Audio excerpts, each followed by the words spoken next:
what is that experience of Paramashiva, of Swamiji?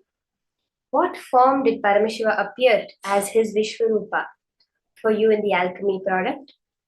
In further rounds today, we are going to be doing many more intense power manifestations where you'll be able to manifest the power of remote vision, Akashic readings, etc. just through the alchemy product. Now, we are going to be entering into the next session where Swamiji beautifully reveals the higher truths on the ultimate Samadhi, that Sayujya Samadhi, being one with Paramashiva. Let us now hear the higher powerful cognitions on Sayujya Samadhi.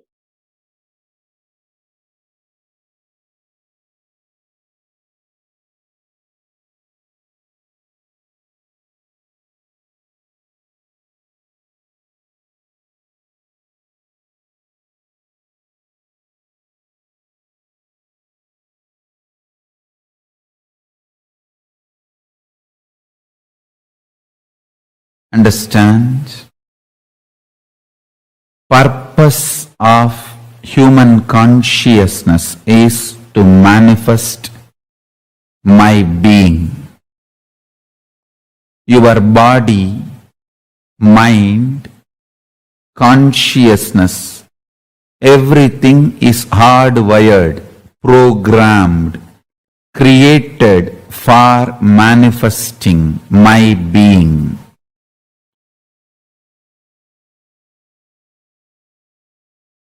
Anything you think as your priority other than manifesting my being is delusion. You manifesting my being, making the world manifest my being is the only priority. Understand, the universe came into existence by my will just to celebrate all of us.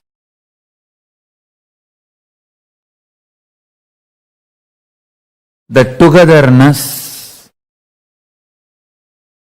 which is the depth of oneness.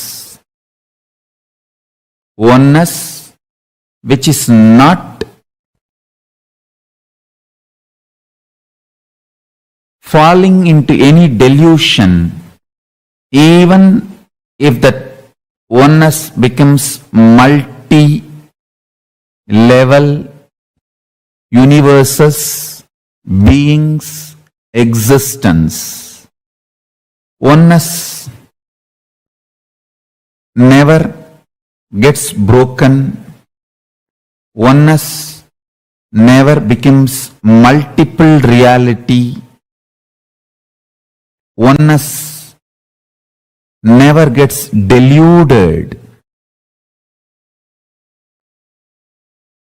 Undeluded, undiluted, absolute oneness remains as oneness, even though the multiple universes are appearing. Multiple human beings, multiple levels and layers of different beings, multiple time zones, everything does not delude oneness. I manifested myself as multi-level,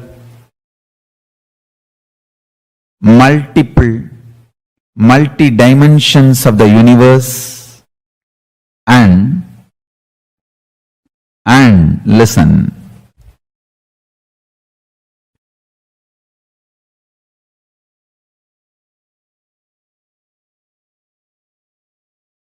I manifested myself as many for all of us to enjoy everything together. Togetherness is not anti-oneness, it is intense oneness. Intense oneness is togetherness. In microscopic level,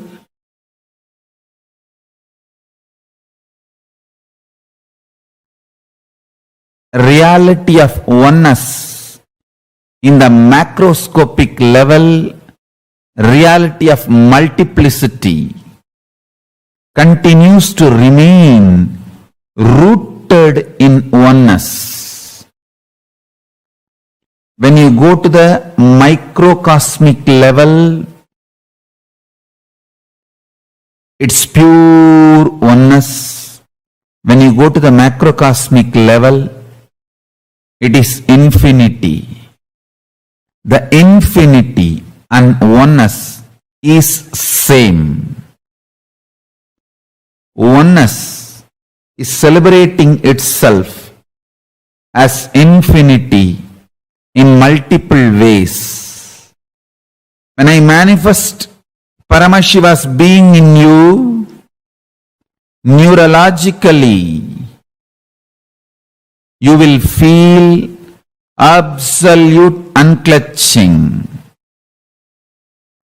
Emotionally, you will feel absolute completion.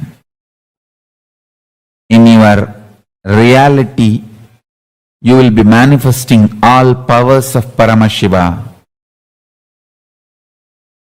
In your being, I myself will manifest with my own identity.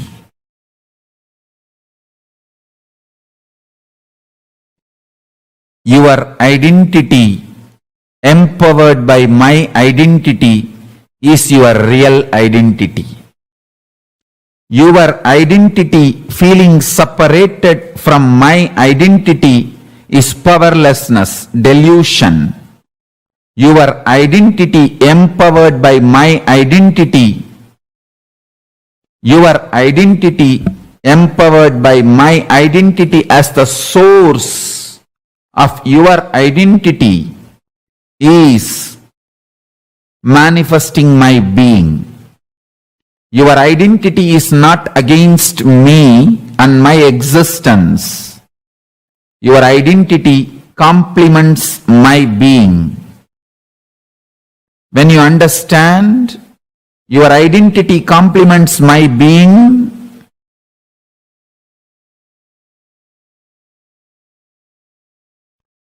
you experience absolute surrender, love, powerfulness, oneness, cosmic enlightenment.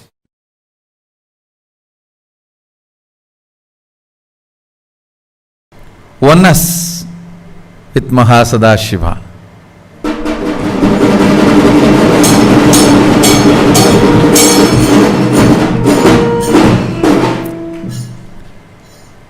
I'll share with you all some of the most important sacred secrets.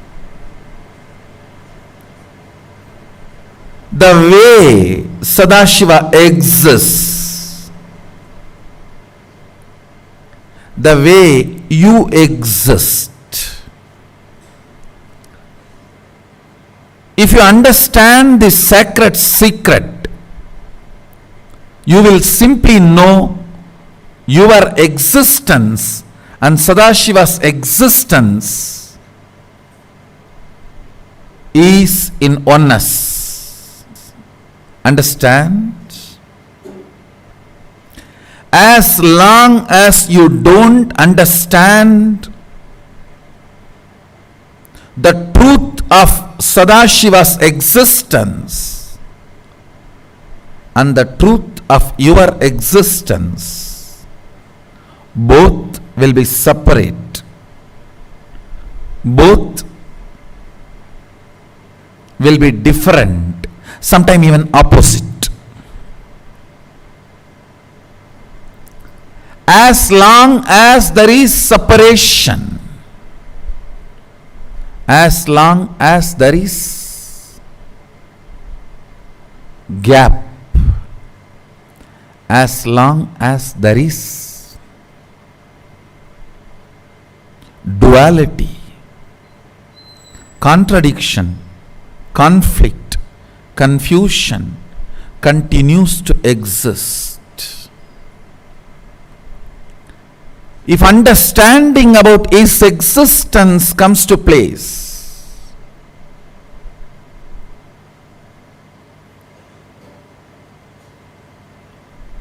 and understanding about your existence comes to place, you will know both are in oneness. All struggle is ignorance. Understand? If you have cracked the code, nothing is struggle in the universe. Universe does not believe in struggle. Mahadeva himself is Bholenatha. Understand, he is a Bholenatha, and he made this universe for the people who are Bholenathas. He did not make this universe for complicated people. No. He made it for the people who are Bholes.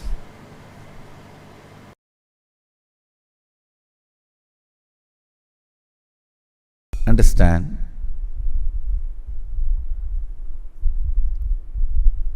For example,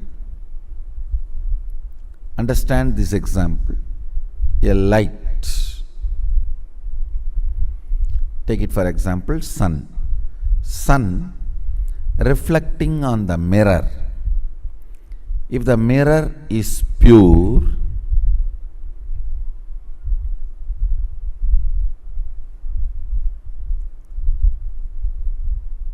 mirror will reflect the sun as it is.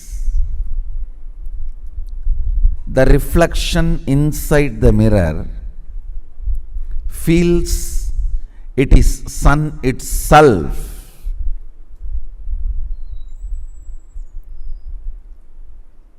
I will not say it is a crime. It is okay because there is no other damage done to the reflection because of the mirror. It is literally the pure reflection. But if the mirror is broken, the reflection cannot feel it is pure reflection of the sun. It is a distorted reflection of the sun. Listen. Sun is there and the mirror is there.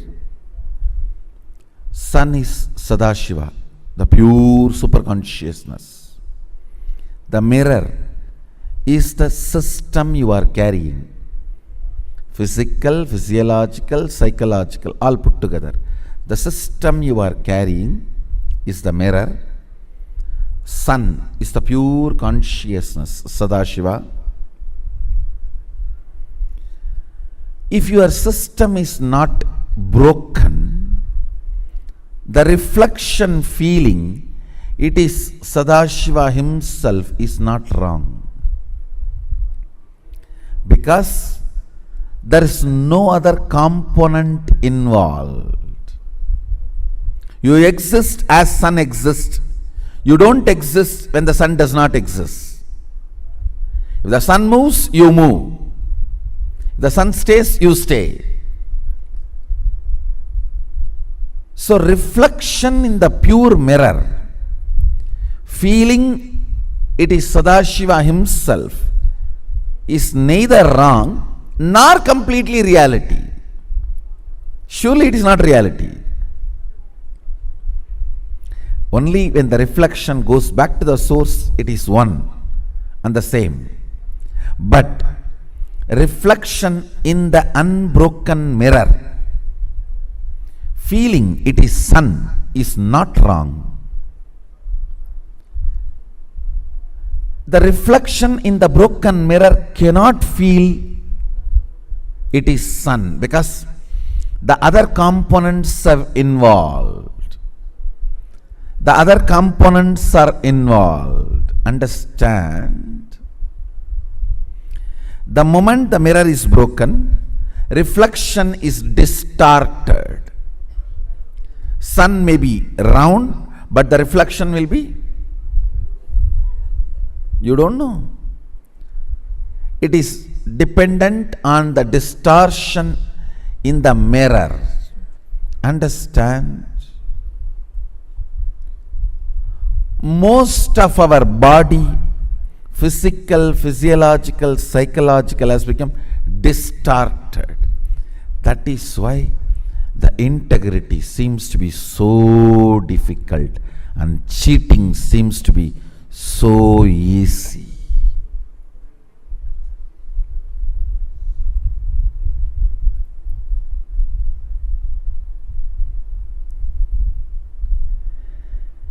The reflection in the distorted mirror, if that reflection starts behaving, it is Sadashiva. No, that's not going to work. But the reflection in the pure mirror can behave as Sadashiva, can manifest Sadashivatva, can play the Sayujya Mukti of Sadashiva, oneness with Sadashiva, because there is no other component involved other than the sun in that. But the moment distortions happen in the mirror, now it's no more possible. It's no more possible. Listen.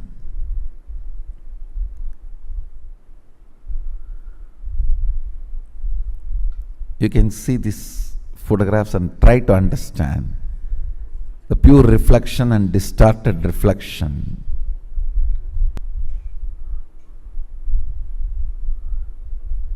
Understand? Our body, physical, physiological, psychological. Please listen.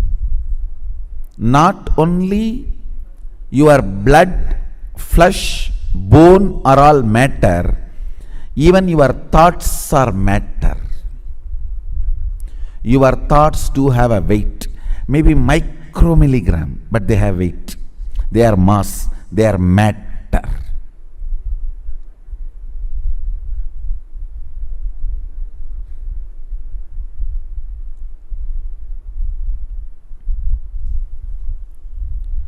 Your body, physical, physiological, psychological.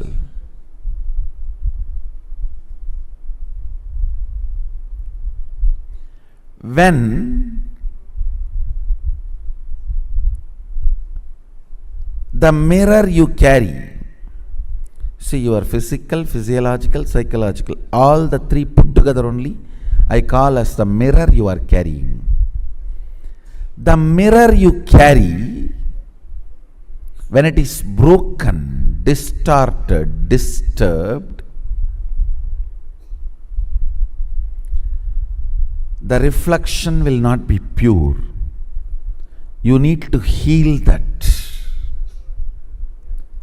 Aushadha is the herbal combination of herbs, prana, cosmic force energies,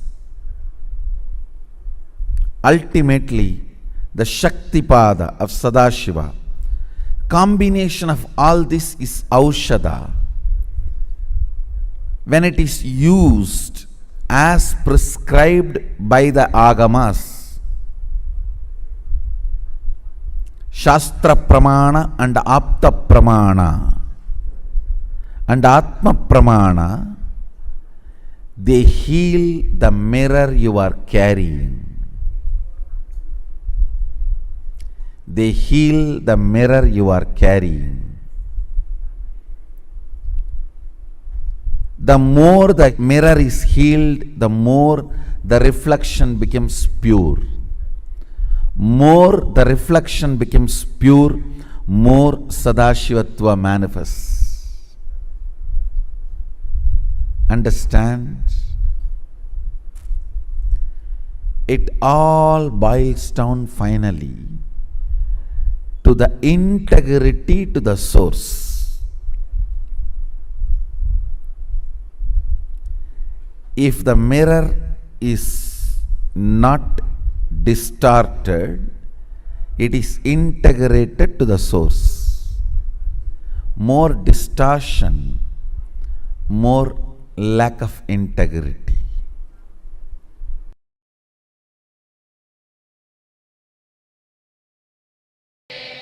Na tatra chakshurgacchati na vaggacchati no manaha na vidmo na vijanimaha yadaidatanu sishyat anyadeva tat vididat atho avididat ati idi sushruma purvesham yenastat vyachakshire. Let me read out the translation. There the eye goes not, the speech goes not, nor the mind and the intellect. We do not know, we do not understand how that reality, consciousness can be taught. It is distinct from the known, as it is far beyond man's finite objective nature. That is what the mind, eyes, ears or speech, the senses can perceive, and it is beyond the unknown, as it can be known by man's divine infinite subjective nature. Thus we have heard from the ancient masters who revealed and explained that to us. Listen. The moment I read this verse, I had one experience flashing in me which happened in my life in 1995. I'll narrate the whole thing, listen carefully. After I had the darshan of Shankar Baba in Haridwar, who came and gave me food, medicine and cured me,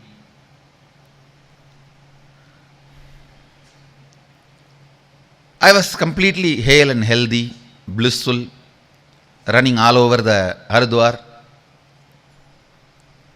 enjoying. Suddenly one day evening I heard the news that one Swami Vairagyananda, Ramakrishna's Dharmapatni, Ardhangini, Sharada Devi's disciple. Sharada Devi should be called as Dharma Samvartini, not Dharmapatni. Dharmapatni is a too small word. Dharma Samvartini. She rolled the Dharma Chakra of Ramakrishna. Her disciple, her own initiated disciple, Swami Vairagyananda, I have heard about him. I have even had his darshan earlier. I heard that he is in hospital, really ill and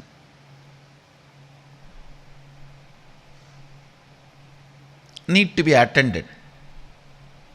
There is a hospital in Kankal. The land was given by Mahanirvani Akkada to Ramakrishna Mission, and Ramakrishna Mission built the hospital and maintaining it.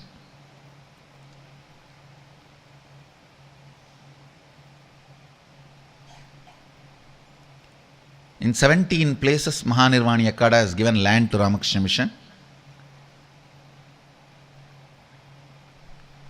Kashi, Haridwar, major places of India, many places, Mahanirvani Akada has given to Ramakrishna Mission. And so I ran to the hospital.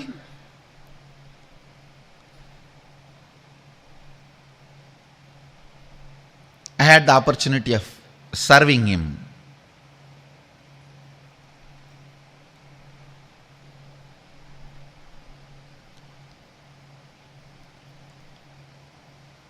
The best punya this body has ever earned is serving the elderly sadhus, especially when they are sick.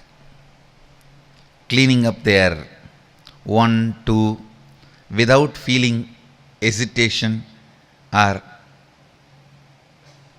any of the so-called emotions, treating them properly. By the time I went and started attending to him, he was not able to go to restroom. He used to have everything in the bed itself, and I used to clean, take care, and he has developed little bed sores, and I used to attend to that. That is my passionate, the best thing I enjoyed in my life is taking care of elderly sadhus. I will always be there when there is elderly sadhus who are not well, who need to be attended. I was attending to him. I had the fortune of attending to him for few days continuously. He was so happy the way I took care of him. And he is a Mahatma. Mahatma means I can see clearly the internal organs are failing, but the beaming joy in his face. Even at that time, he will not lie down flat. He will say, hey, only bogis lie down flat. Never yogis.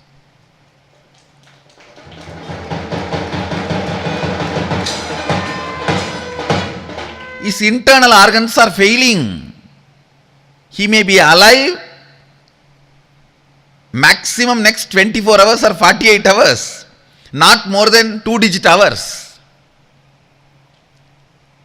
The voice, hey, Koka. Koka is the Bengali word to address a kid or a child. He used to call me as Koka Maharaj. Koka. In Tamil it's a bad word, so don't use. Koka Maharaj. Make me sit. I have to drag him a little up so that he is at least in the slanting position. I just had one idea happening. What I can learn from him at this situation? What should I learn from him at this situation? The person of this caliber, tapasvi. The moment I had this flow, kind of a thought current, not exactly thought current, kind of a current, he just opened his eyes and, Koka, listen.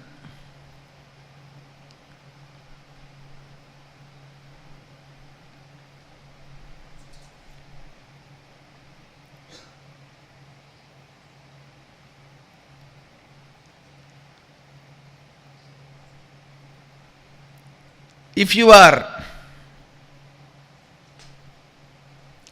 enjoyed only 5 senses related pleasures, when that 5 senses cannot function anymore, you will fall in depression. because life will feel empty.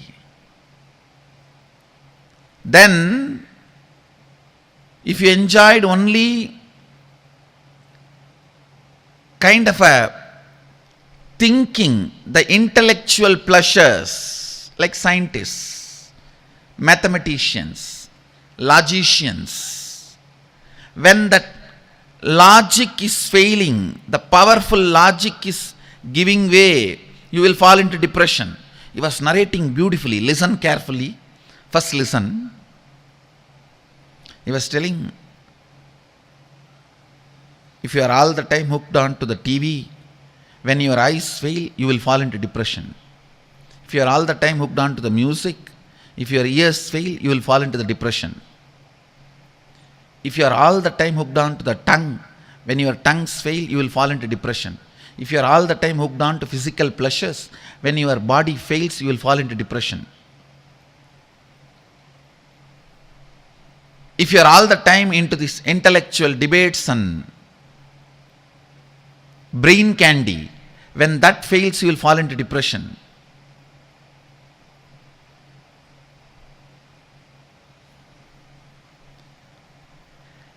Even if you have developed only the power of repeating the name of the God, Japa, when your logic slowly fails, you will not be able to do that, you will fall into depression. If you have visualized and meditated on God, when your visualization is getting dull, you will fall into depression. You will not be able to hold anything. He was describing step by step. He said, throughout my life, I developed to rest in that pure, unclutching space and my integrity to my Guru. So even though one by one my senses have failed, my intellect is failing, my ability to remember is failing, my visualization is failing, my emotions are failing, all that is failing. But because my whole life I developed the strength of resting in my pure completion and unclutched space, or pure questioning, whatever I say, that Advaita Nirvikalpa Samadhi, now I am simply resting into it. Beyond that is my integrity to my Guru, which is holding me from the bottom.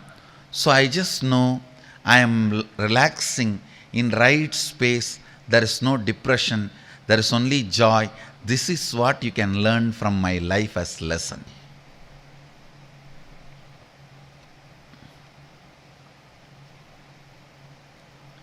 See, in your brain, if the salt level in your food and blood, the salt level goes down or creatinine level goes up. Please understand. If creatinine level goes up or the salt level goes down significantly, both will make you lose, your brain will lose its ability to remember and connect.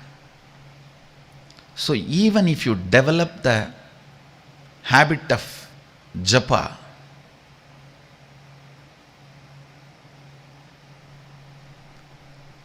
at one time you can fall into depression, because it will not be helpful when your brain collapses, loses its ability to connect and remember.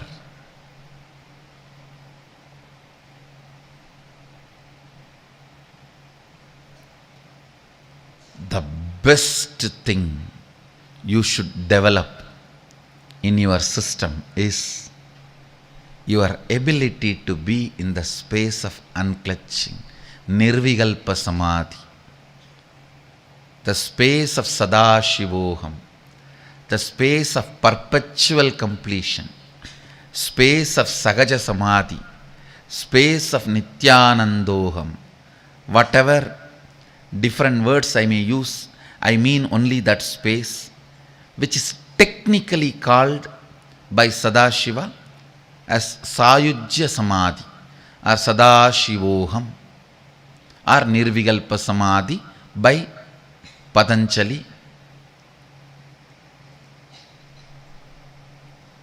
Nirbija Samadhi by Shankara. You should develop only that space, and that space also will give way at one point. Then the space you will fall is the integrity with Guru. Understand? That is the last space you will fall. After that, you can't do anything. That hand has to just take you in and digest you. Understand? Compromise on anything, not on integrity with Guru.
You all understand the science of Sayujya Samadhi that Swamiji just explained and revealed to all of us. This is one of the most important aspects that Swamiji addressed. Sayujya Samadhi means where we are literally merging into oneness with the divine. And literally where you are attaining, like physically, you are just becoming one with the divine. And Sayujya Samadhi leads us to the highest experience of Samadhi, leads us to having the highest knowledge, the best experience of Samadhi. And please understand, one of the most important aspects, multiple aspects of the divine is to experience that completion, that fulfillment, and to merge. All the life in planet Earth happens for this reason. For all of us to merge in oneness with the divine. For all of us to connect, gain that experience with the divine. Now, I request all of you to do one thing, right? Can I request each of you to post an understanding of what do you think? What do you understand from what Swamiji revealed? Can I request each of you to please post?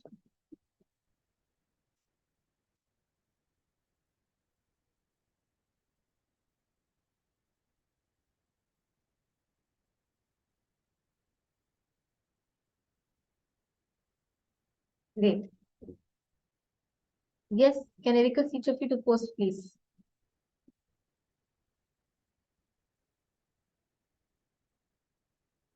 Sanjay or Yaya, for these alchemy products, you can get most of these alchemy products have been energized by Swamiji. Swamiji himself gives in Bidadi during the program's time.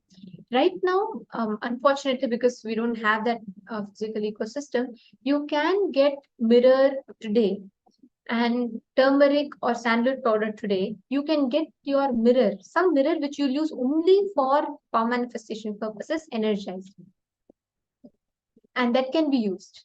So alchemy products, you can create one in your own house. So you can bring it at the point. You can during the darshan today. Please do bring it. Sorry, you you can get it energized and you can use.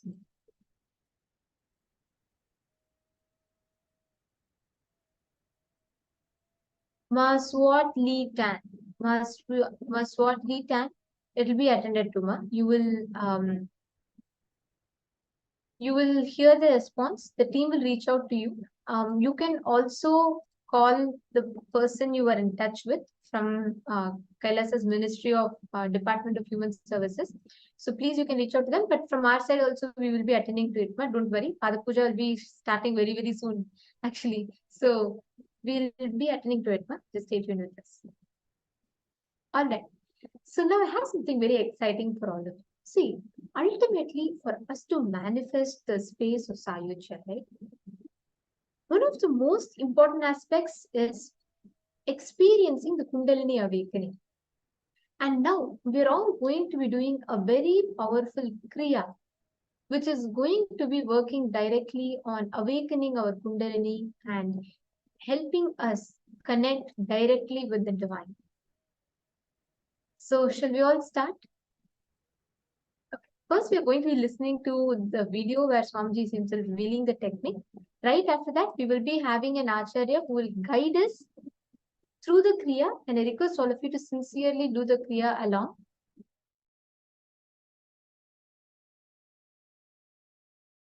Let me define Kundalini exactly,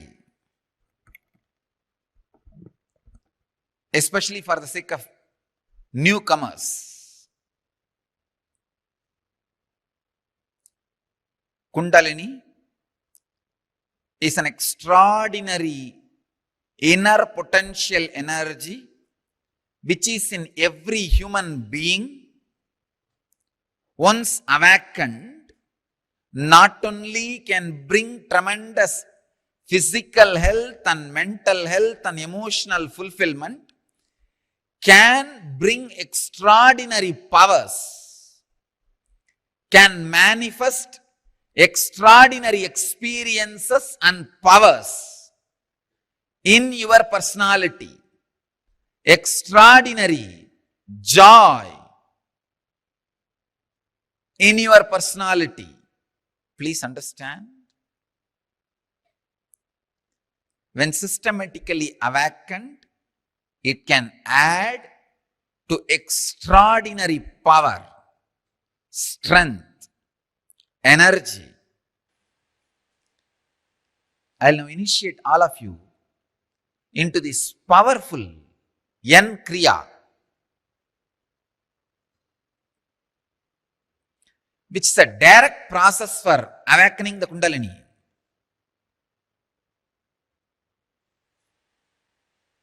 Before this Kriya, at least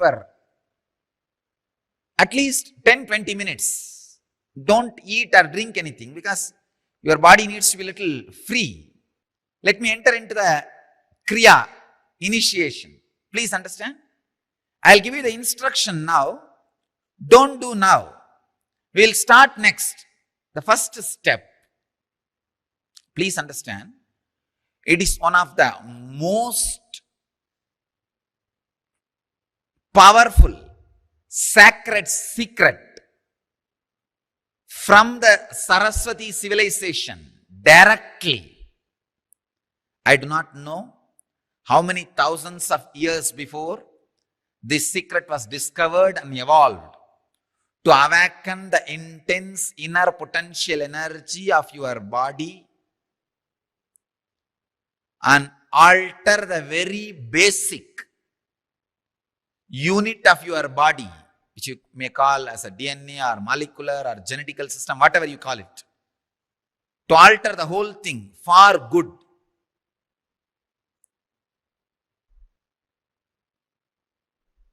Now I am making this science available to you all after doing thorough scientific study and observation. And I tell you, no side effect, no negative effect, only side effect is health and bliss. Do it with courage and sincerity. My only request is, if you already have any serious heart conditions, hypertension, high blood pressure, other serious illnesses, then don't do. Just sit and sit with restful awareness in this presence. When others are doing this kriya, that is enough, because your bio memory is very intelligent. It catches the high frequency and energy even while others create it. This is what I call passive kriya, like a passive smoking. How a passive smoking also affects a person who is not directly smoking, same way passive kriya also brings health to you. If you are sitting around the people who are levitating, if 7 people are levitating in the group where you are sitting, I guarantee within 21 days your body will catch levitation.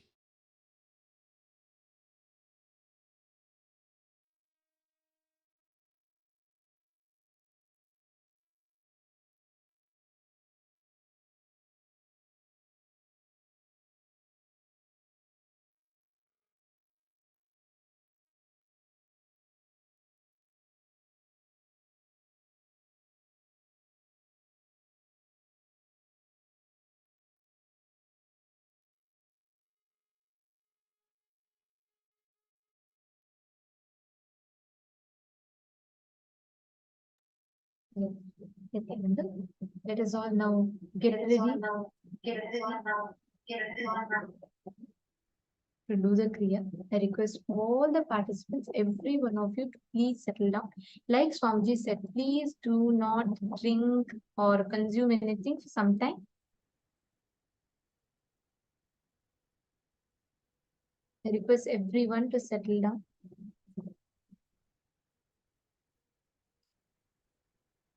This is a very, very powerful Kriya. Actually, what this will do is, this will directly work on awakening your Kundalini. And it will give you the experience of Sayujya Samadhi.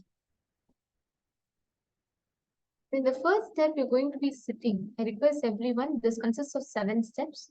And I request each one of you to please sit.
Now please sit straight.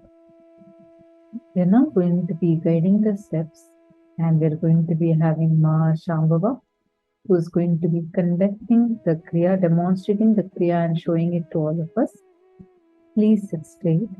Inhaling through one nostril, left, and exhaling through right. Then inhaling through the right and exhaling through the left. Please do this 11 times. Please start. Sit straight. Sit with your head, neck and spine in a straight line. Please sit with your head, neck and spine in a straight line.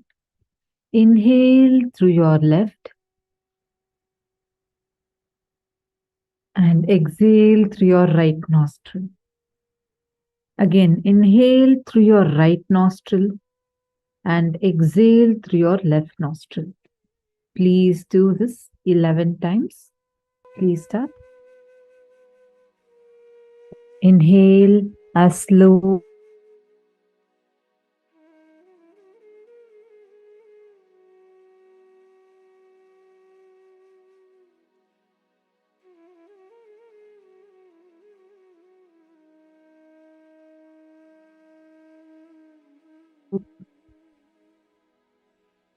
Inhale as slowly as possible and as deeply as possible. Exhale as slowly as possible and as deeply as possible. Just relax, sit straight, and bring your awareness to your breathing and do this.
Let us now move to the second step. We are now going to be doing Bhastrika. Please listen carefully and kindly follow along.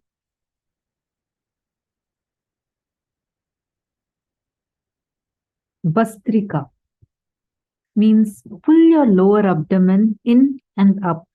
You will automatically exhale. Just focus on pulling your abdomen in and up. We'll have Ma Shambhava demonstrate it for us now. Just exhale forcefully. Pull your stomach in and up and exhale. Just keep focusing on exhaling. Automatically inhalation will happen, but let your focus be fully on exhaling. Please do this 21 times.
Now, let us move to the step number 3. Inhale as slowly as possible. And hold the lungs full as long as possible. Exhale as slowly as possible. Hold the lungs empty as long as possible. This whole thing is one cycle.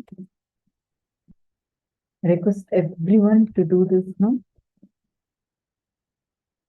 Inhale as slowly as possible, as deeply as possible. Now hold the lungs full of air as long as possible. Once you're not able to hold it anymore, then you can exhale. And once you exhale, hold your lungs empty as long as possible. Even your exhalation should be extremely slow. Do this whole cycle 21.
Now, let's all move to the next step.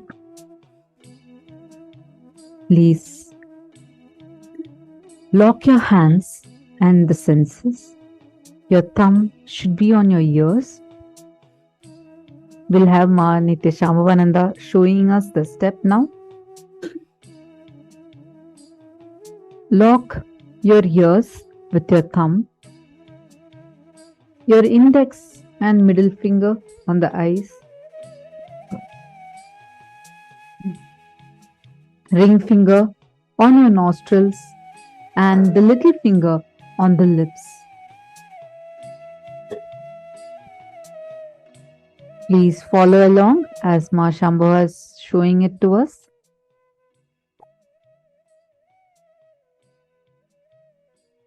Thumbs on your ears, your index and middle finger on the eyes, ring fingers on the nostrils, little fingers on the lips.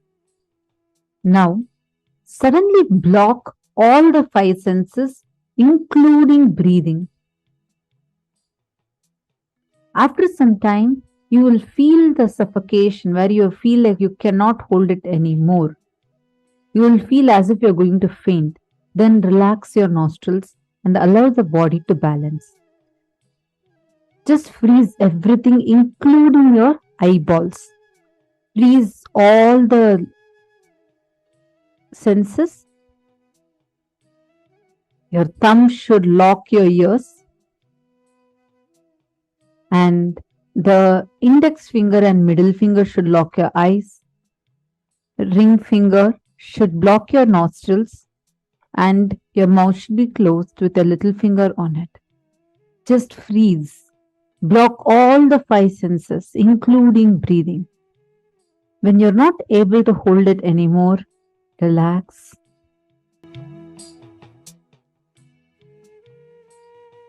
Please do this now for next 21 times.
Breathe comfortably for 21 times.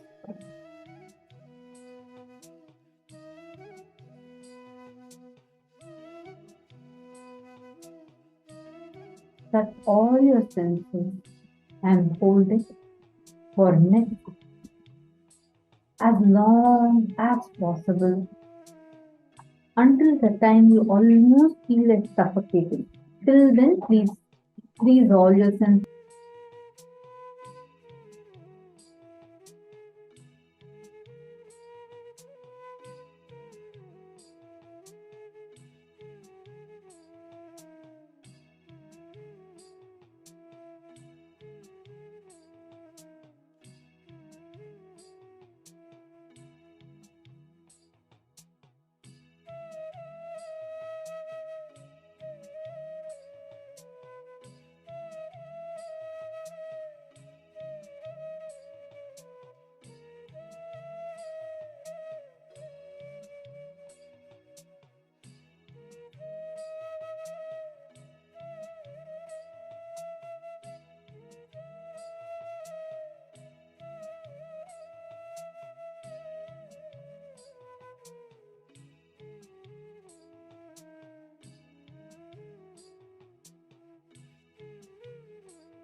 Now, let us all move to the next step. We are now going to be moving to the next step, where you're going to just intensely hum. Continue holding the same mudra, where your hands, the thumb is in your earlobes, and your index and middle finger are on the eyes. Your ring finger is in the nostril. Little finger is on the lips. Hold the same thing and you're going to intensely hum.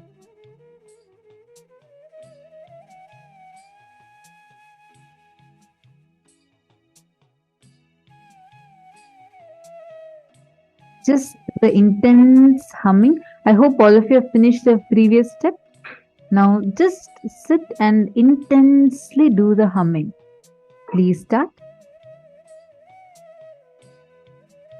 Just sit and intensely do the humming.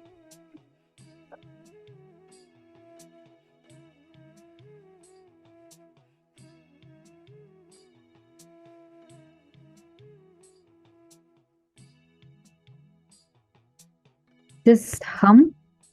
Please do the humming.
spirit. Connect with the Guru's energy.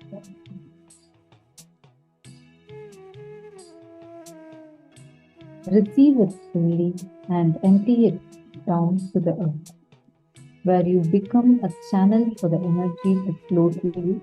And to do this, you're going to be sitting on your knees and you're going to raise your hand high, receive the energy, and you're going to be letting the energy to pass to the Mother Earth. This is called as Shakti Dharana. We're going to do this 7 times. Receive the energy and bend down and leave. Let the energy settle into the ground. We'll have Ma Shambhav demonstrating it now. Please sit like how Ma Shambhava is sitting. Raise your hand, look up and receive the energy of the Guru.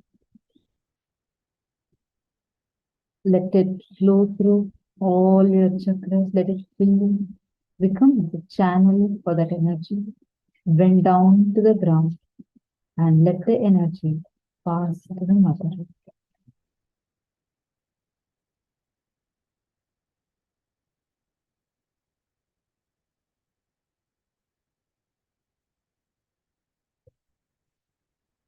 Repeat this cycle 7 times.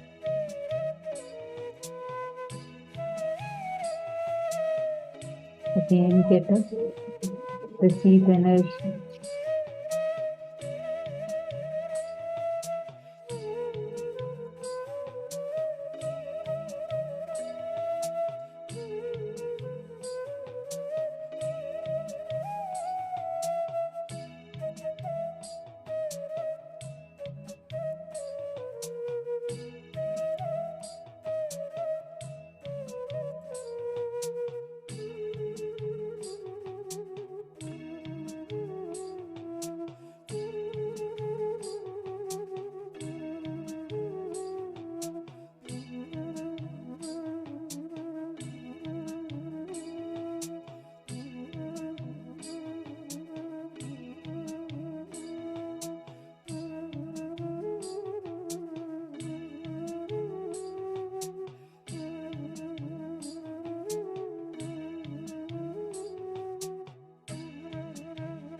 Now, just please sit down, close your eyes.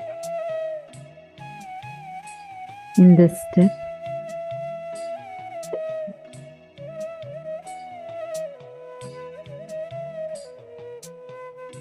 please settle down. I request everyone to please sit down. Now create a strong pressure on the nostrils and ears, and as much as you can on the eyes. Just hold it as long as you can. Create a strong pressure on your nostrils, ears, as much as possible, and as much as possible on your eyes also, and hold it as long as you can.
Slowly relax.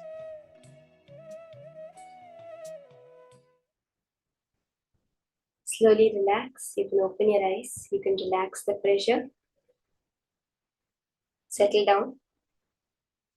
This is the most powerful end Kriya that Swamiji has revealed. Swamiji says that one end Kriya is equivalent to doing 108 Surya Namaskars.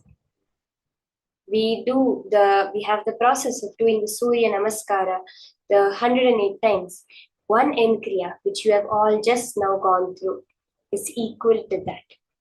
That much Kundalini energy has flooded our entire system. Swamiji says, when any energy that goes vertical, like Kundalini, floods your system, power manifestation of your very reality happens as a side effect. Now, let's start. Continuing the power manifestation. In the previous session, we had the darshan of Swamiji. If there's anyone yet to have the darshan, you can continue.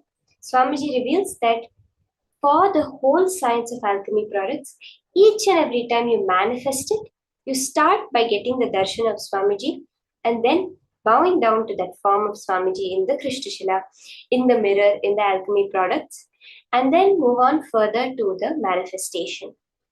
So all of those who have not yet had the darshan, you can go ahead, sit, have the darshan of Swamiji. And in this round of power manifestation, we are going to be doing the power of remote vision through the granite slab, through the alchemy products. So I request all of you to settle down.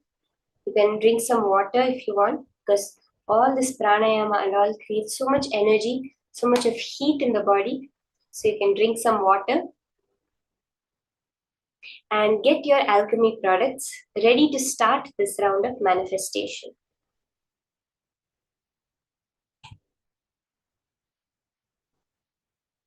Can get your mirror. Again, just reiterating, all those who do not yet have an energized alchemy product by Swamiji, you can keep it today. During the darshan, you can keep a mirror.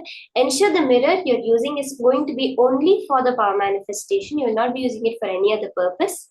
And the aushadas, either turmeric, pure organic turmeric, the vibhuti, the bhasma, pure kumkum, the processed turmeric, or the sandalwood, pure sandalwood powder. Like this, there are various aushadhas that Swamiji has revealed. So you can keep any of these aushadhas ready. And Swamiji will be energizing it today during the darshan. For all those who already have the energized aushadha and the energized alchemy products, you can use your alchemy products for this round of remote vision. So now, let's start. To start this round off, connect with a partner. Each and every one of you are going to start off by connecting to a partner, and you're going to be scanning the exact details of them. Okay, let's do this. You're going to scan right now of a particular person, the color that they are wearing. So you can call up a partner or connect in the Zoom to a partner. Let it not be a video call. Through your third eye, you're going to scan and tell what color dress that they are wearing at the moment.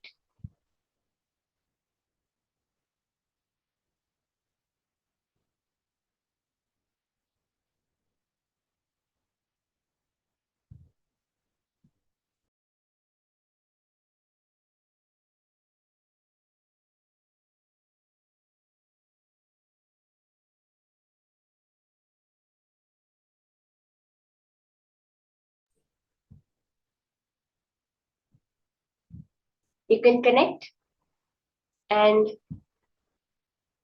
without going on video, without knowing it logically, like you've never seen them today. Let's say you have not seen them today. Call someone like that. Or you can connect to people in the room. You're going to be scanning the color of the dress that they are wearing. But what you're going to be doing for all those who have the alchemy products, energized alchemy product, Let's say you have a mirror. Put the thick layer of the Jnananjana on the mirror. Once you have had the darshan of Swamiji, just connect to Swamiji.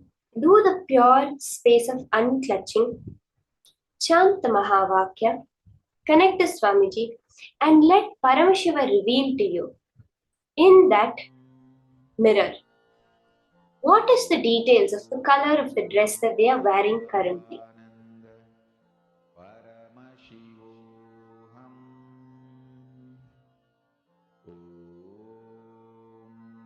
Nithyananda. Paramashivoham. Om Nithyananda. Paramashivoham. Om Nithyananda. You can start the manifestation process. Once you've connected, scan the exact color that they are wearing at this moment. Let your complete focus, awareness beyond Paramashiva, because it is only Paramashiva who is living through your body right now. Right now, the screen in front of you, you're able to perceive the colors, whether it's Swamiji's image, the dress, the brown rudrakshas, the brown turban, the golden crown, the purple background, or me with my orange dress, black hair. All of this you're able to perceive itself only because of Paramashiva in your body. Paramashiva is reflecting through you. A dead body cannot recognize any colors. It is Paramashiva who is giving you the ability to recognize anything you are recognizing even now. The same way Paramashiva, who knows everything in this cosmos, who is all pervasive, can tell you the color of the dress your friend is wearing.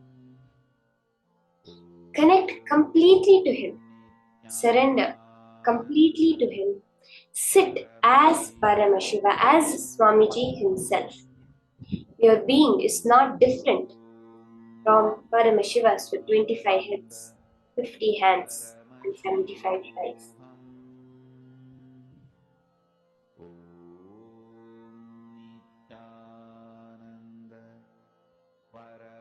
Paramashivoham. Om Nithyananda. Paramashivoham. Om Nithyananda. Paramashivoham. Om Nithyananda. Paramashivoham. Om Nithyananda. Paramashivoham. Om Nithyananda. Paramashivoham. Om Nithyananda. Paramashivoham. Om Nithyananda. Paramashivoham.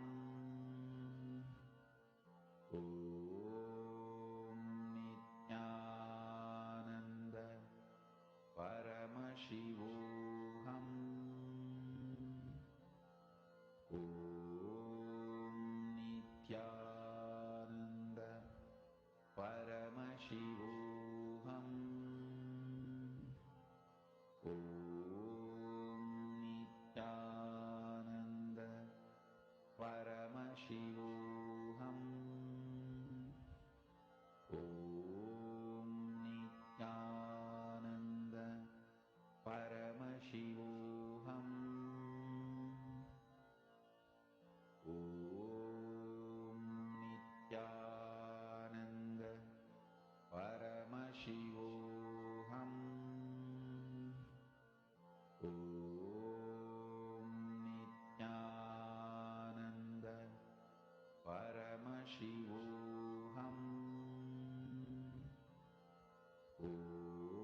You can share now with your partner. What are all the details about their appearance, their dress color, identifications, currently where they are, what they are doing? All of this you can now share with your partner that you are manifesting with. Just casually just tell, this is what Paramashiva showed me. I remember the time when I was in Gurukul. Every Sunday we used to call our families, and I would talk to my father, and he would be in work, he would be doing various things, and I would tell him every single Sunday. I would call him, and the first thing I would tell him is, right now you're over here, you're doing this, and you're wearing this colored dress. This is how I would start the conversation, just through the power of remote vision scanning and just telling him. I would start the conversation with, this is the colored dress you're wearing today. It would just be a regular call. There was no video call, nothing, no pictures, nothing. And this is where you are, this is what you're doing right now, this is how the lighting of your area is, and then we will start the conversation. This is how easy these powers are and can become your lifestyle. Now, we are going to be entering into the next session, Swamiji's revelations on the greater truths of Ardhanareeshwara, the ultimate gender. That is what Swamiji is going to be revealing today during this process. Let's now listen to the higher powerful cognitions from Swamiji on Ardhana.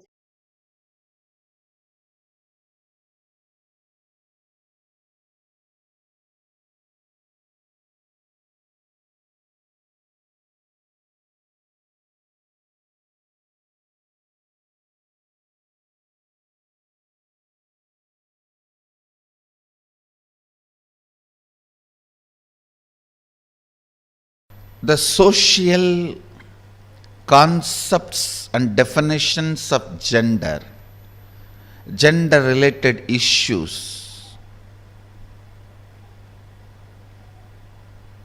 if you take it as a joke, great, but if you seriously record them in your muscle memory and biomemory and keep them inside your cognition,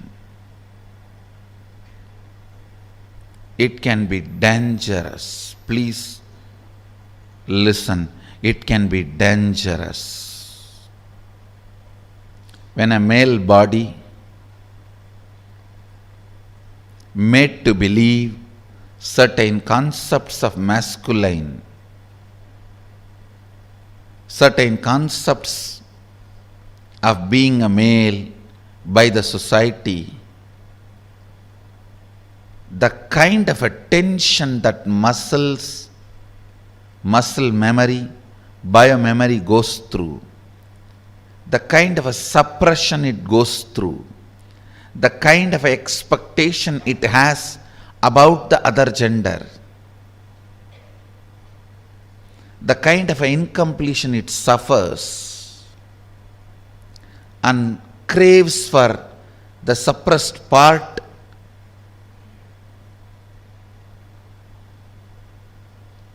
is hell. Such punishment for whole life. And the worst thing is,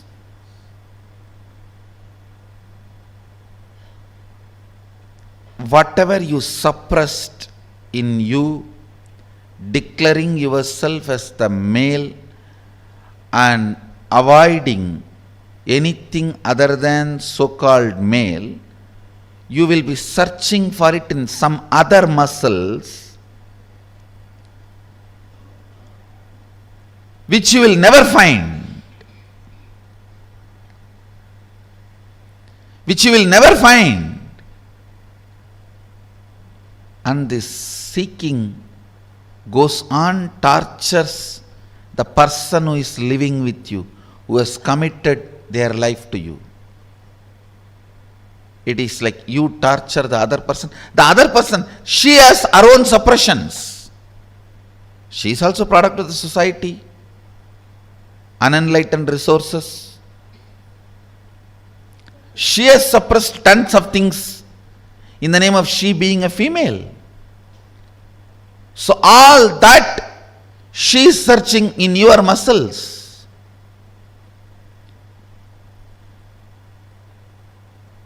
It's like in Indian villages, this early morning hen will come out with chicken and start searching all the dustbins for food. Searching.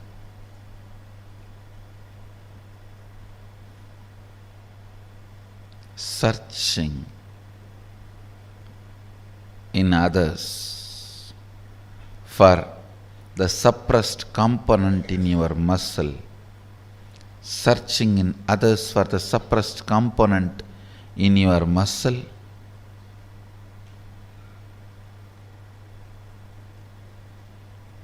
Is the most frustrating thing that can happen to anybody in life. Even if you are a potato couch, because you did trial and error on yourself, it's easy to get you out of it. But the patterns you pick up from others, believe it as your muscle memory, install it in your biomemory, takes such long completion, requires strong completion process for you to get out. Again and again it triggers violence, dissatisfaction, incompletion, resistance, a wrong principles of sex. Understand this word, wrong principles of sex. Earlier in India, men used to wear only the dhoti and maybe one small angavastram. Slowly, the exposed upper body started getting associated with the idea of sex. Then they will have to cover. Then now even the exposed shoulders gets associated with the idea of sex.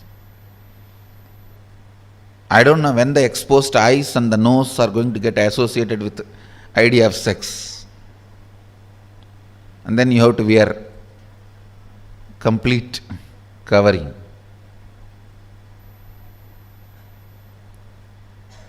Understand various parts of body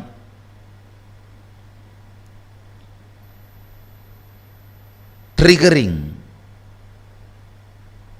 various ideas, concepts, patterns in your system shows how the society is going lower and lower level, and our common agreements are sinking deeper and deeper and stinking. Our common understandings do matter.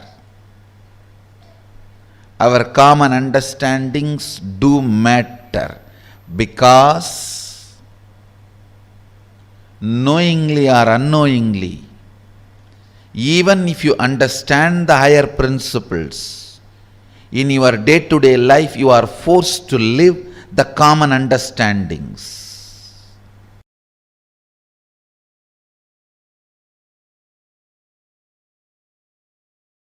Ardhanareeshwara is the ultimate symbol of the completion of the gender identity. Liberation from gender crisis. It's a beautiful form Paramashiva takes to show the completion of the gender identity.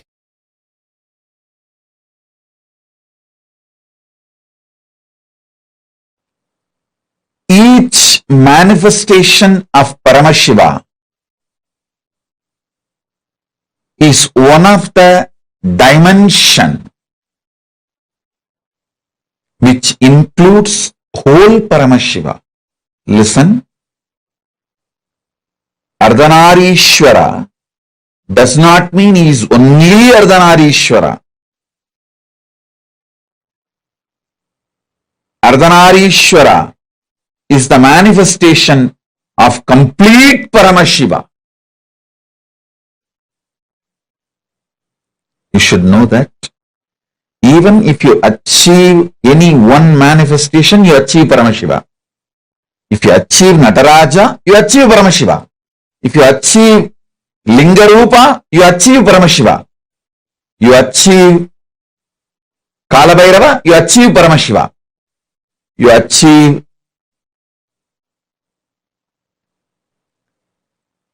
Hariharamurti, you achieve Paramashiva. You achieve any one form of the 64 manifestation, you achieve Paramashiva. So, many sampradayas of the Saivite tradition center themselves on one manifestation of Paramashiva. For example, Aghoris center themselves on Mahakala Bhairava.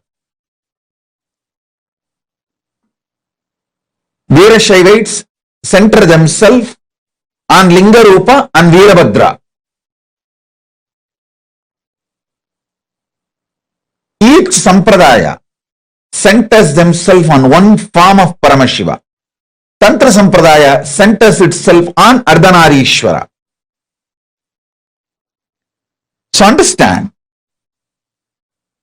when I give these basic principles, the foundation principles of Tantra Sampradaya, and when you start living it, manifesting it, you achieve Ardhanareeshwara directly, and Ardhanareeshwara is Paramashiva himself.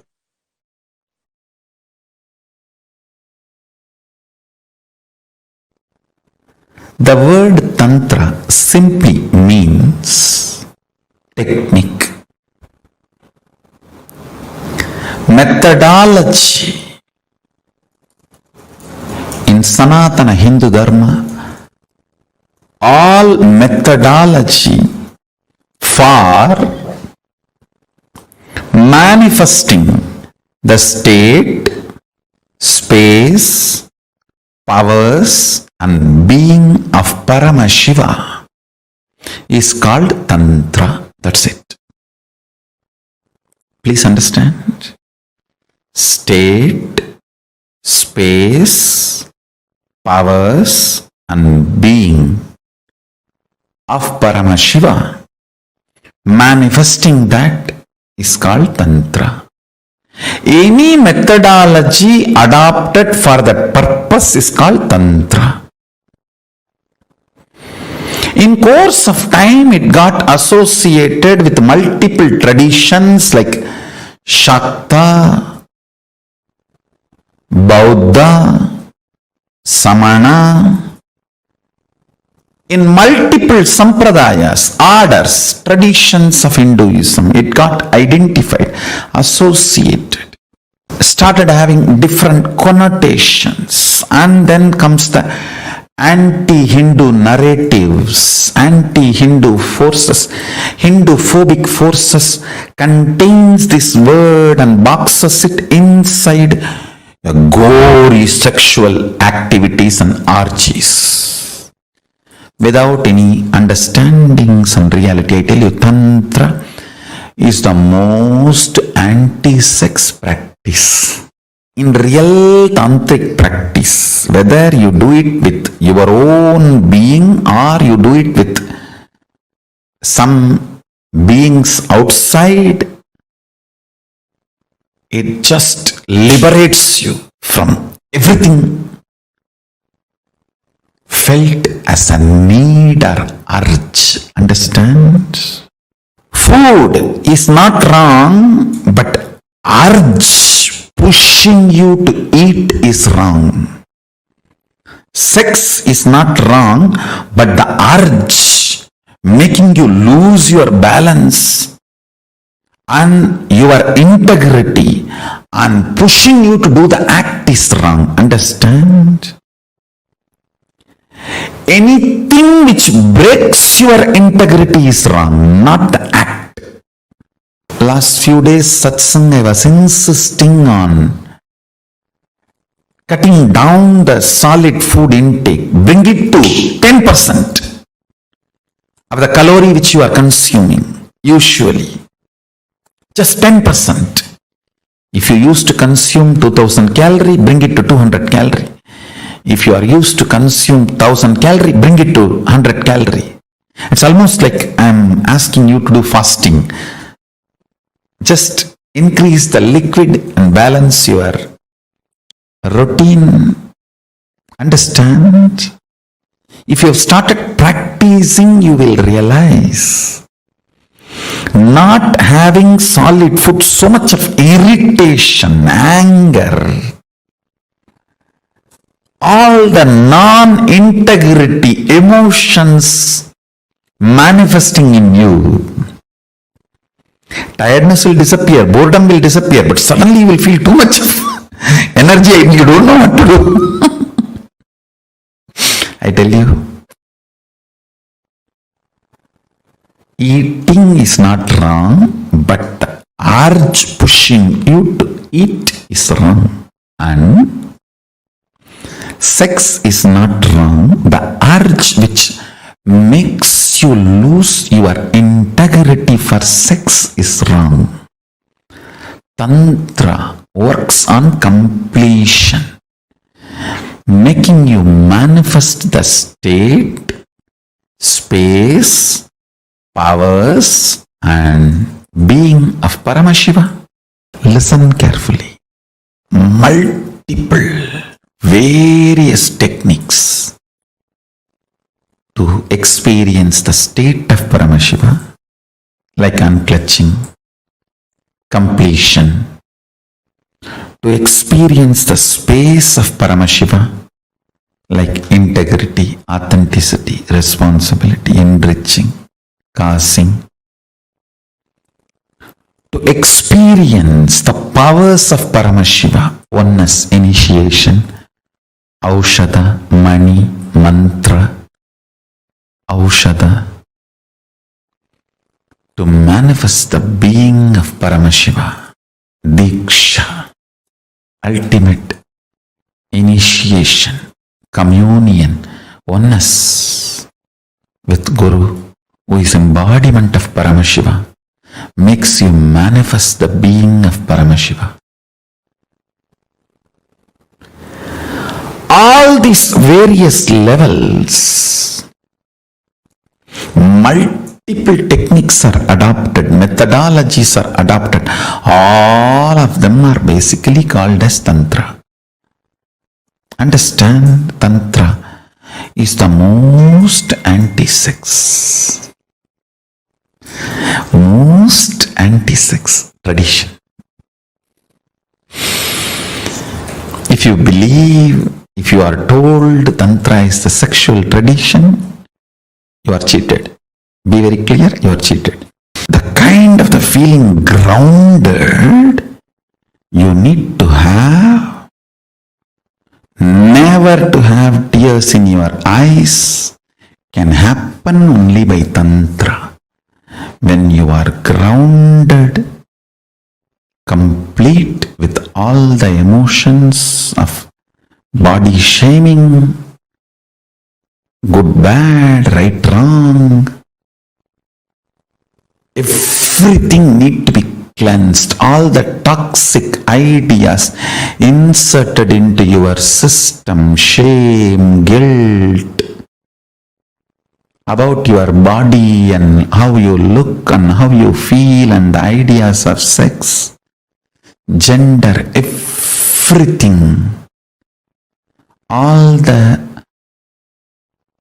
false ideas society has inserted into you need to be removed. You need to be detoxified from all that stupid ideas.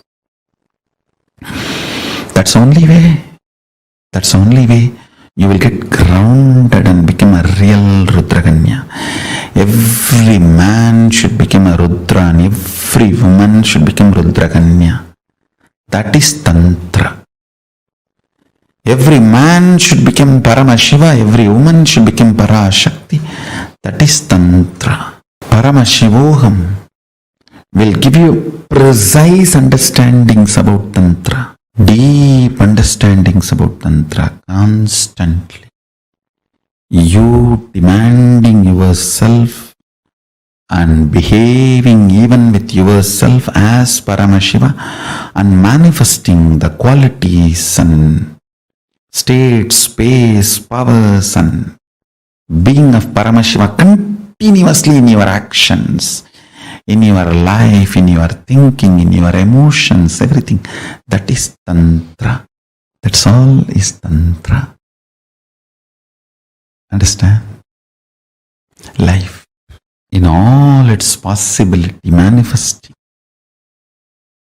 is Tantra. The Paramashiva in you and Parashakti in you becoming one, the communion and experiencing oneness is Tantra.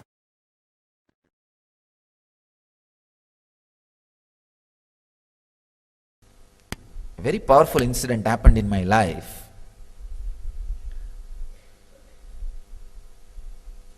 One day, very playfully, all my classmates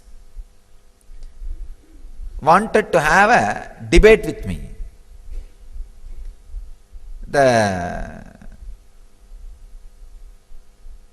Some questions they asked about Ganesha. I answered very strongly. Then one fellow said, he talks as if he knows everything. The other fellow said, no, he knows everything. And then they said, all right, tomorrow we will come up with a question. We will ask any question you answer, we will give you 5 rupees. Those days 5 rupees is a big money. And any question I am not able to answer, I have to give 5 rupees. Some 10 boys gathered. I went to Kuppammal. She told me, go and attend, nothing to be afraid, go and do it. Somehow I had the confidence. And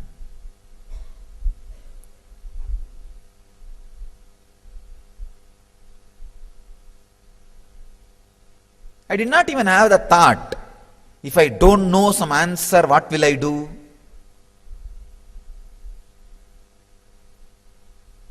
Anyhow, I went and they started putting all kinds of questions, went on and on and on. I was answering. Suddenly one very tricky question came. See, in Tiruvannamalai, there is a small temple on the Pearl Hill, means Pavalakundru, on that there is a small temple. The whole city believes the temple as a Subramanya temple because only for Subramanya's function people will go there and have darshan and come. And always on the top of the hill only Subramanya's temple will be there in Tamil Nadu. They just asked me one question. That temple they celebrate the Subramanya celebration. Is it Subramanya's temple? Whole village and the whole, everybody knows it is only Subramanya temple. Before answering, I just looked in. I saw very clearly the point which I call as balance. If you just put a rod between your ears and a rod through your third eye, where the two rods meet, that point is called balance. I saw very clearly that balance opening up and the information getting downloaded. No, it is not Subramanya temple, it is Ardhanareeshwara's temple. Subramania's shrine is also there, but the main deity is Ardhanareeshwara. And I tell you honestly, never that information was fed into me through eyes or through ears, because I had never been inside the temple's Garbha Mandir before, or never I heard from somebody it is Ardhanareeshwara's temple. Never ever the information was fed to me through eyes or through ears. If you open the channel of receiving the information where the eyes and ears meet, that is what I call internet connection. The balance, the sixth sense. If the balance has access to information, it is internet connection.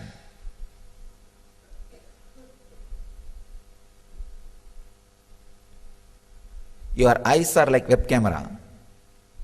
Your ears are like speaker in the computer. You all know only how to use the eyes and ears and the keyboard. You miss the internet connection. By nature, you have the internet connection in you all. Just because you are breathing, you have internet connection. And there is no website which you can't access. There is no firewall. There is no security. You can access anything without getting corrupt or without getting infected by virus. Any information can be accessed and handled.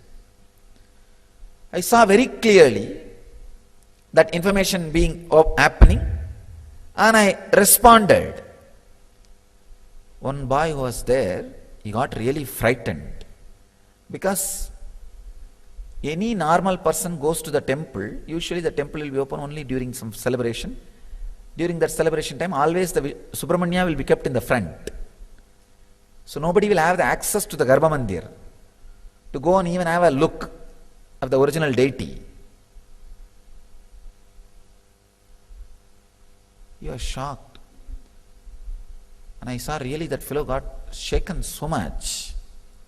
He never thought, I'll know such a intricate information, fact, such deep fact, because he is from a Brahmin family who does puja of the temple. So he thought, except his family, nobody knows it is a Ardhanareeshwara temple. And actually itself nobody knows. Even now in the village, in the city, it is considered only as a Subramanya temple. He said, how do you know? Only we people who enter the Garbha Mandir know. It's Ardhanareeshwara. It's not Subramanya. I said, Arey, you enter Garbha Mandir every day and come out. I am inside Garbha Mandir.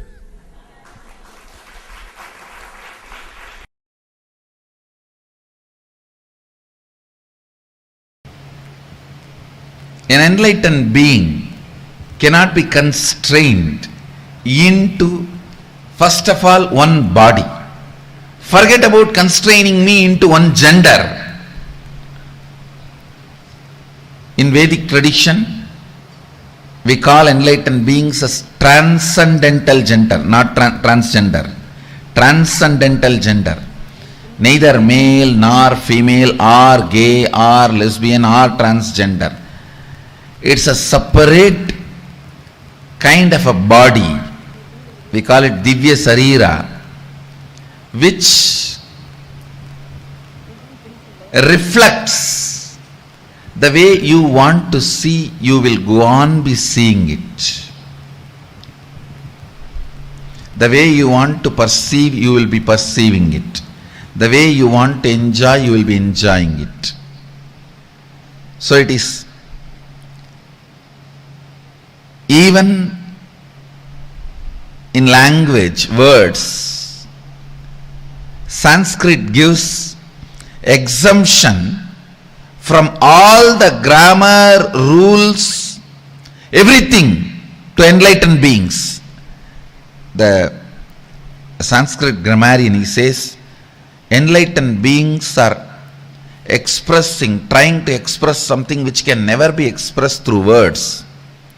So they are exempted from all grammar rules, everything. It is called Arsha Prayoga. Whenever a rishi uses the language for his own convenience, the way he wants and the way he interprets, it is accepted as a trend and grammar rule, and it is called Arsha Prayoga. He is not bound by the linguistic rules, grammar rules. Same way, an enlightened being cannot be constrained even to one body with so much of difficulty when he is trying to express through one body. You can never be able to constrain him to one gender. Whether psychology or physiology or the whole system, the body I carry, nothing can be framed into one gender. Actually, the enlightenment itself is a physiological, psychological mutation.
Nithyananda, I hope all of you are able to hear us now. Sorry for the technical glitch. We have faced with a small technical glitch. Yes. Nithyanandam, so beautifully Swamiji had explained to us about Ardhanareeshwara, the ultimate gender of Ardhanareeshwara, and how he is Paramashiva in that ultimate state, actually the very place where Parashakti, Devi Parashakti herself experienced oneness with Paramashiva. That place is called as Pavarakundra, and that is exactly where Swamiji had his enlightenment experience in Tiruvannamalai. All of you can see this rock, the Pavarakundra. This is the exact spot where Devi Parashakti had her experience of oneness.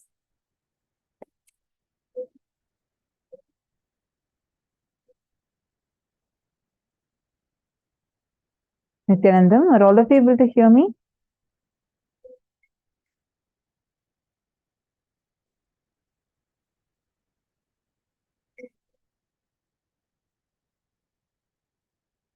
Okay, wonderful. So all of you can, yes, so this is the very rock where Swamiji had his enlightenment experience at the age of 12, where Swamiji was able to have the 360-degree vision and experience oneness with everything. So that happened here, right here, in this very place where Ardhanareeshwara manifested.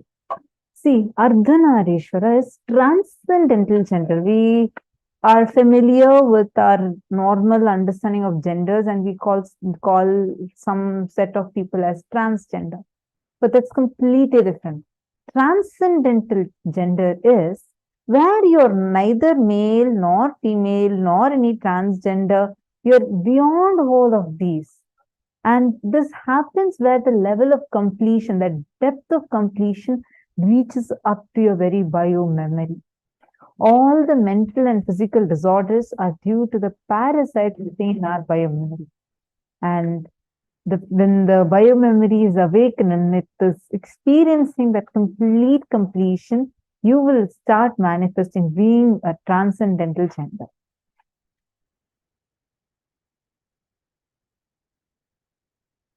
Nature of Ardhanareeshwara is where, like, Ardhanareeshwara is beyond the male or female. It's the completion of both.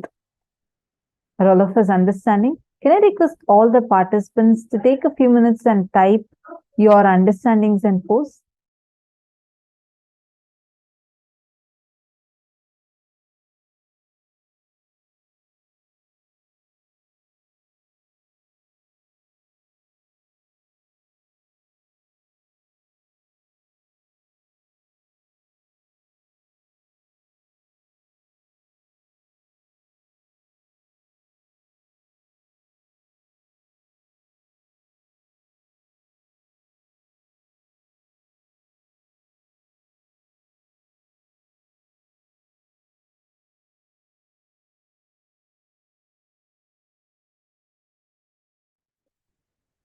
Please take a few minutes and type what all you have understood about Ardhanareeshwara. Come on. Who is Bhagavan Ardhanareeshwara? See, understand. Actually, in the Ardhanareeshwara revelation, one of the revelations Swamiji says is, it is not that, see, at Parashakti, experiencing oneness with Paramashiva is where Paramashiva enters into Parashakti and radiates as Ardhanareeshwara. That is what is this place in Tiruvannamalai. There's once more where Paramashiva, where Paramashiva gives half of his own form to Parashakti. And there's one more where Paramashiva merges into Parashakti and manifests as Ardhanareeshwara.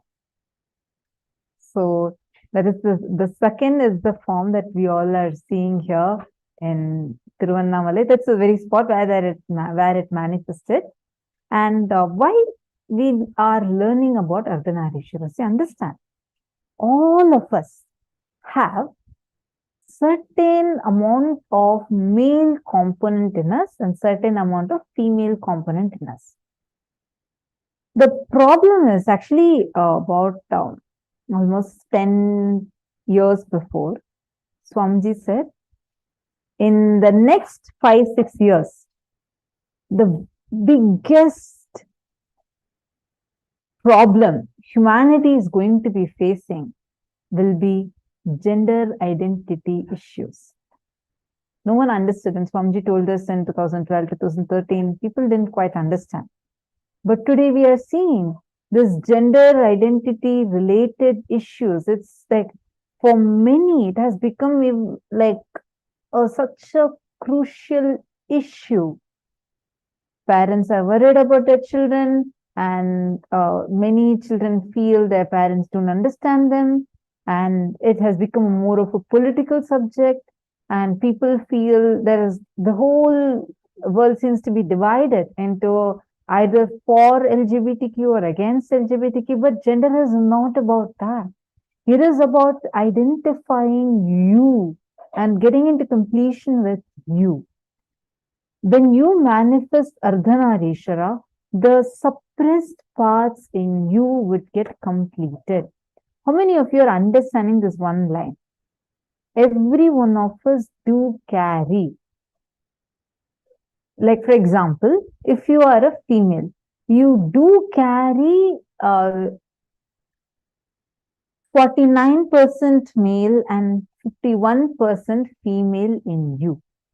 Same thing applies in every level. In every level, you carry certain amount of male component, certain amount of female component inside of you. The problem is, there are many parts that are suppressed inside of us. And we try to look for that, to complete that. You try to look for that suppressed part outside of you. You think you're going to get the fulfillment from outside. But unfortunately, that's not the case. Oh God, one of my favorite lines that Swamiji says is that I don't look for my other half because I am not half. I am full. I am complete. The way Swamiji would say that, it's so powerful, because all of us keep on searching for our other half or better half. Or you keep thinking you are a half and you need someone else, some external, to come and fulfill you. But Swamiji says, you are not half. You're full. You're complete. The completion you're looking for, the fulfillment you're looking for, is not lying outside. It's not with someone else. It's with you. And experience that completion within you. You need to look at that suppressed part that you are suppressing inside of you. You would not be able to get that from outside. How many of you are understanding about this? How many of you are getting this? How many of you are feeling like, yes, this is clicking with me?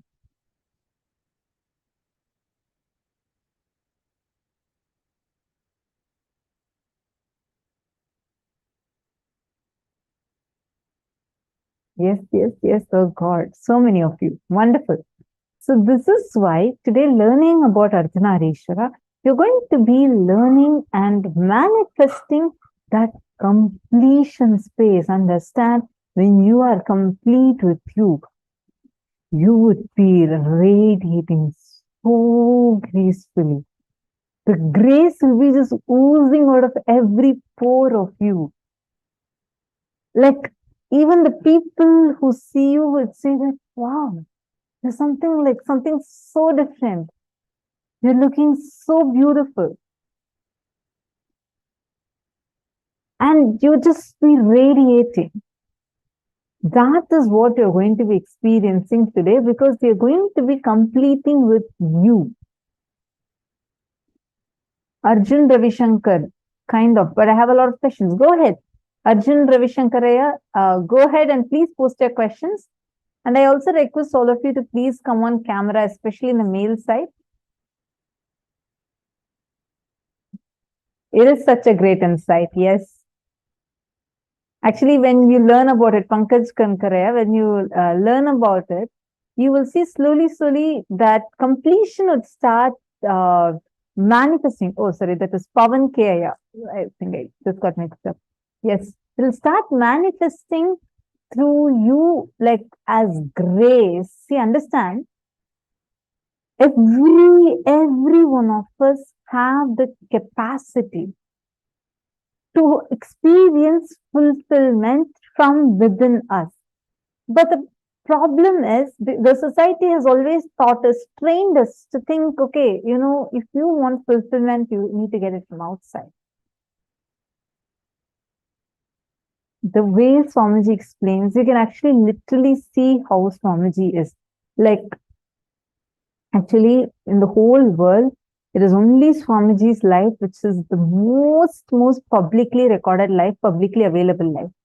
Like every day of Swamiji's is chronicled. Like you can get pictures almost every single day of Swamiji's life, what activities Swamiji is doing, what all Swamiji is doing.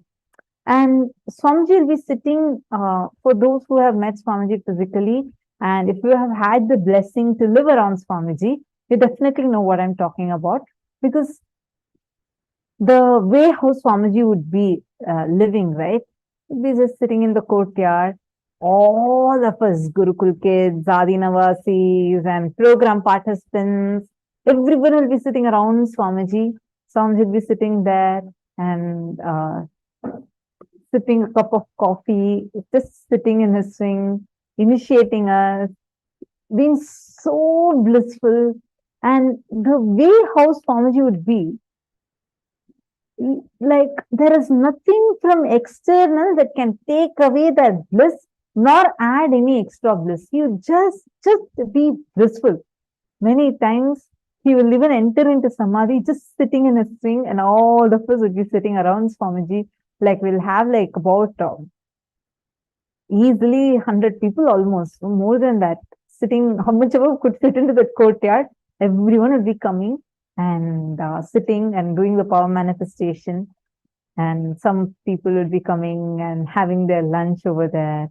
And Swamiji will be sitting like whole day and night. Swamiji will be in front of all of us. Each one of us might go and come back, or he'll just be there singing in his swing and just being so available to us, so blissful. Because there is nothing you will actually see. Just when you see, you will know. There's nothing that can take away that bliss from him, because it's manifesting from within. So powerfully manifesting. We don't need other, okay, I have a question from Arjuna. Yeah? If we don't need other gender, then what about creating progeny and children? If everyone in the world thinks I don't need a partner for fulfillment or satisfaction, then how would the world continue? Very, very beautiful question. First thing, not having the necessity for fulfillment through another body does not mean that you should not have children. Listen carefully. Swamiji is only saying you should be established in so much of completion with you, so that when you enter into a relationship, it will be a relationship. Otherwise, it will be a situationship. It will not be a relationship, which is why right now, because in everybody's mind, see, in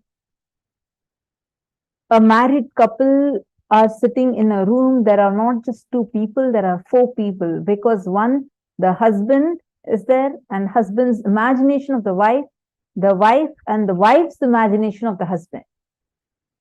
We always carry a image of a perfect person, of how we need, and we have our own either fantasies or like expectations of how we want our other half to be.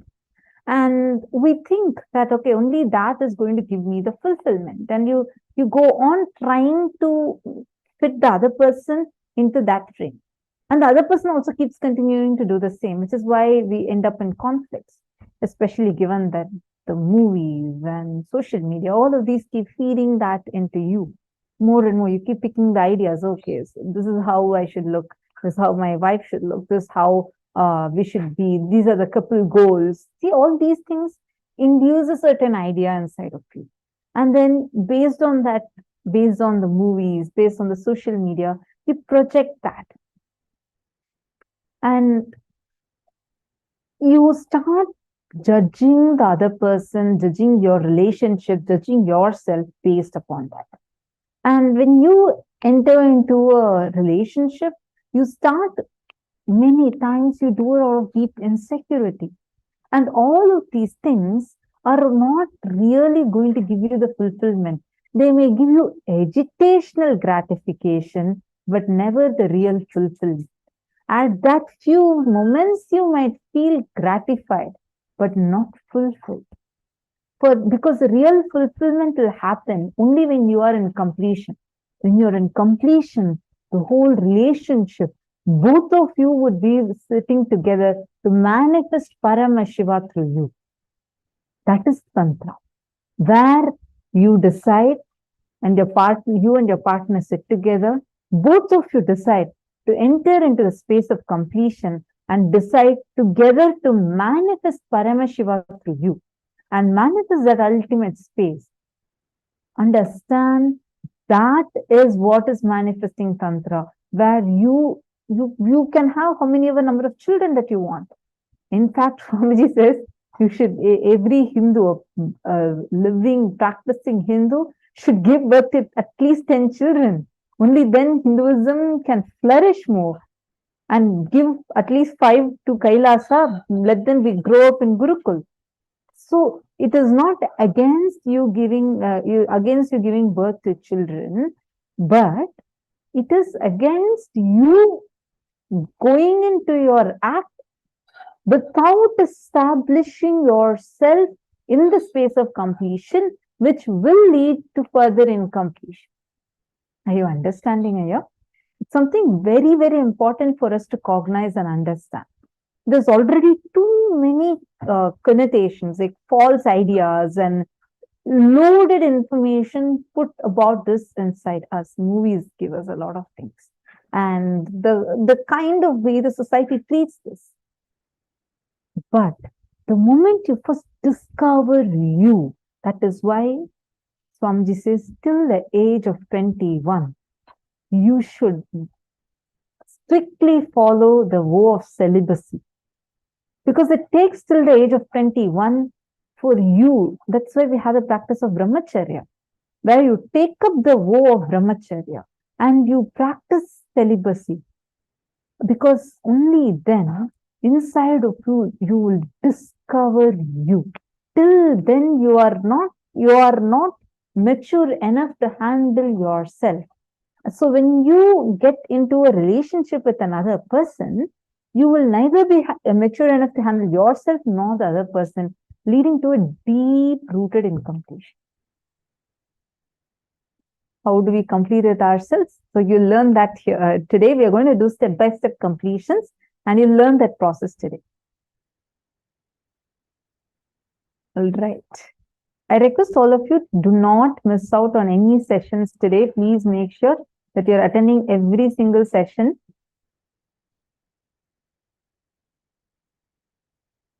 All right. So now let's enter into power manifestation. Are all of us ready? Any other questions? You all can post it in the chat.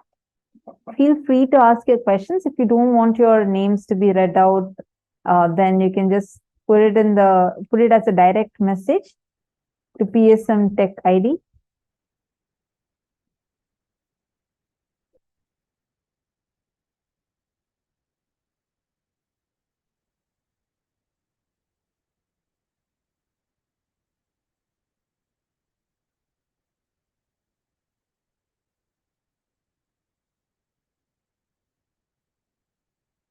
Ma Jessica Martin, I just want to tell you, you can go quickly finish your puja now and come back, because I don't want you to miss out on the next session. See, the sessions we are having today, many of these are, actually all of these are very, very important ones. And even one session, if you miss, you're missing out on a huge chunk. and you won't be able to cognize it at the same depth otherwise. So I see you're very sincere, so I don't want you to miss it. You can go quickly finish your puja now and come back.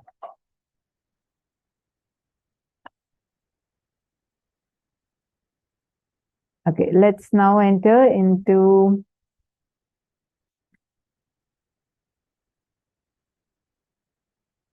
power manifestation. Once again, you're going to be doing this live location, spotting the live location of a person. It's actually a very easy power. Now, all you got to do is connect with any of your friends, and you're going to be first taking the mirror, apply the Aushadha on the mirror, connect to Swamiji, and you'll actually have Swamiji's darshan as Paramashiva on the mirror. Please start the process now. And once you have the darshan of Swamiji as Paramashiva, then only after you see, then you can start, and you'll actually start seeing the person, where that person is located, very clearly on the mirror itself. Please start, connect with the partner and start now. Just play with it. Don't take it like you have to be all perfect and all. Just play with it and Nithyananda Paramashivoham. Om Nithyananda Paramashivoham. Om Nithyananda Paramashivoham. Om Nithyananda Paramashivoham. Om Nithyananda Paramashivoham. Om Nithyananda Paramashivoham. Om Nithyananda Paramashivoham.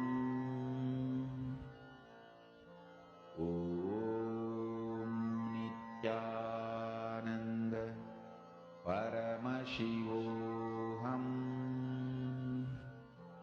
Om Nithyananda Paramashivoham. Mahamahavaagya, spiritual lullaby for Samadhi, and Suprabhatam, wake up call, wake up song for Paramashiva. This Mahamahavaagya is spiritual lullaby for you to fall into Samadhi. Suprabhatam, wake up song for Paramashiva to wake up in you. Just remember this one powerful cognition. This Mahamahavaagya puts me in Samadhi. This is spiritual lullaby for Samadhi, and Suprabhatam, wake up song for Paramashiva in me. For Paramashiva to manifest. With this one spiritual powerful cognition, chant this Mahamahavaagya.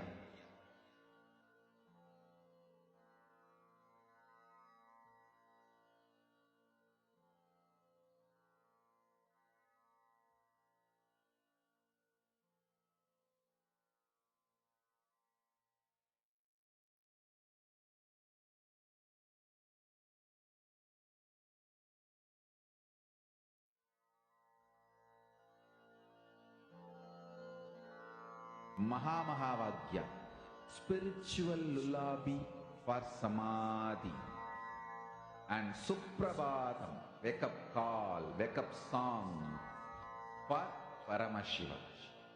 For Paramashiva to manifest.